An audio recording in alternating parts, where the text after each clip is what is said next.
What is a critical text? Well, I need to give you a little background on a number of things before I can even get to that point.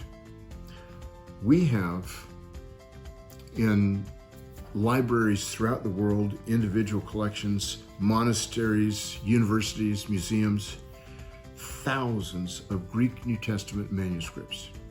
A manuscript is a handwritten document, and these we consider to be written from the 2nd century all the way through the 16th century. We also have thousands of ancient translations of the New Testament, and we have tons of church fathers' commentaries, thousands of these as well on the New Testament.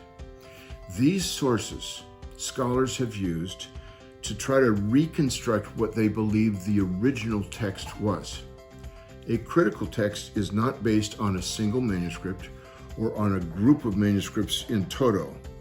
Instead, it's based on a reconstruction of what we believe the original text was by examining every place where there are disagreements and trying to figure out, on the basis of both these external witnesses, these manuscripts and fathers and versions, and on the basis of internal evidence, what the scribe would have been likely to write, what the author would have been likely to have written.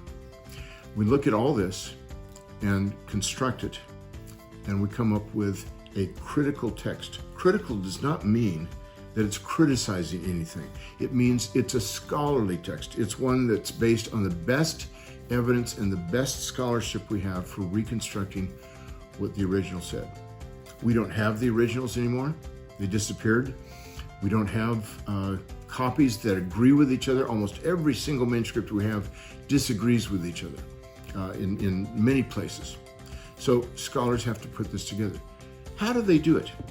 Well, in the past, they've had to use microfilm, and that's the only way we had access to the vast majority of these manuscripts. The Center for the Study of New Testament Manuscripts started in 2002, and our goal was to digitize every single Greek New Testament manuscript on the planet. Now, we have done a remarkable job in 20 years. We've got over 2,000 manuscripts on our site. There's about 5,500 altogether. And our digital images are so good that these critical texts, the editors of the critical texts out there, are now relying on our images to figure out what the original said.